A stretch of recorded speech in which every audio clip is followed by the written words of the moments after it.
Hey everybody, how you doing? And good morning. I've lived this problem of gun violence in Oakland since we moved to Oakland in April 8th of 74. Fortunately, I can say I've never been directly affected by it, and I hope that streak continues.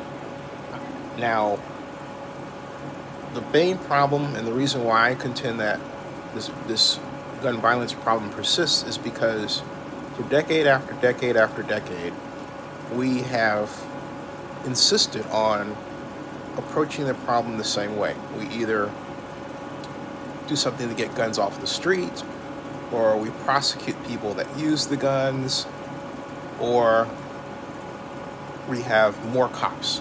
And take a look at the policy suggestions. They've always centered around either getting guns off the street, having more police officers, or private security, or increasing penalties for the use of guns. It's been some combination of those, and that's it. It seems like every time we have an uptick in gun violence in Oakland, those remedies are offered. Now, the latest one is, we need the National Guard. No, what we need to do is get to the real root of the problem. First of all, the way Oakland elected officials tend to approach problems is non-systemically. In other words, hey, if someone's using a gun, then you have to take away the gun, right? As opposed to addressing the economic and social pressures that are causing that person to use that gun. We have in our face a giant economic problem that Oakland seems allergic to wanting to solve.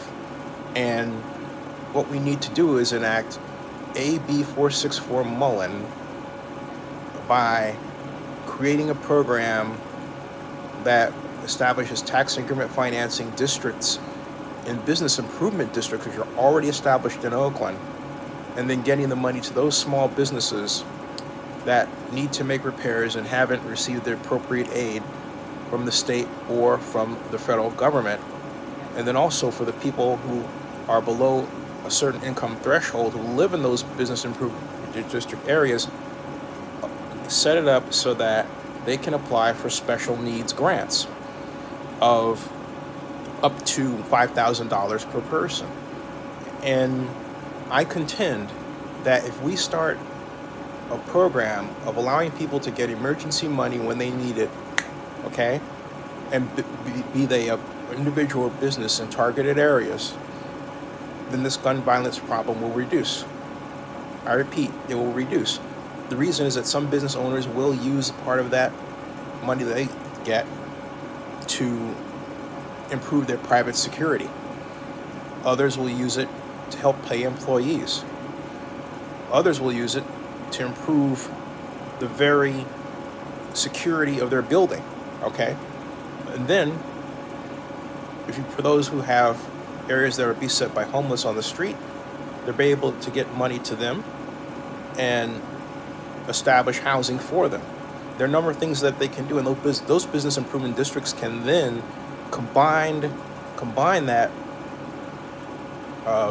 AB464 money, if they want to, with Melrose money, where they take an additional fee from their business if they want to do that. Given the times, this hyper-recessionary phase that we're reportedly going to go into, I don't think it's a good idea.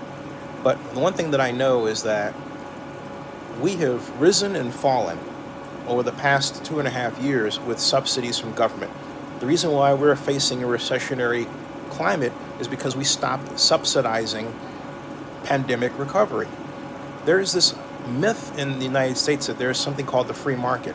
Let's just take it in the Oakland parlance with respect to our loss of our sports teams. Someone would say, well, it's just because the owners want money. No, it's not.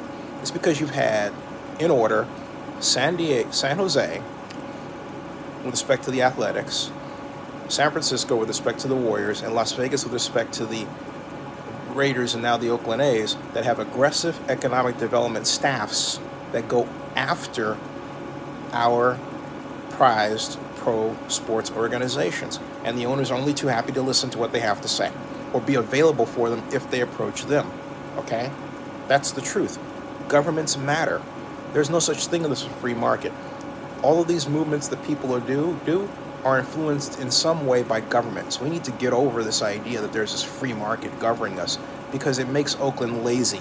It has made Oakland lazy. Take the situation, I'm going to digress from one of the A's, and I'll get back to that in another video because I was about to make that too long, but I'll just stop it right here and clip like what I'm saying. All right, we need to establish in business improvement districts what I call business and people subsidy districts, just like that. And I'll have a number 2 on this too. Subscribe, in other words, a part 2. Subscribe to Zenny62 and bookmark OaklandNewsNowblog.com.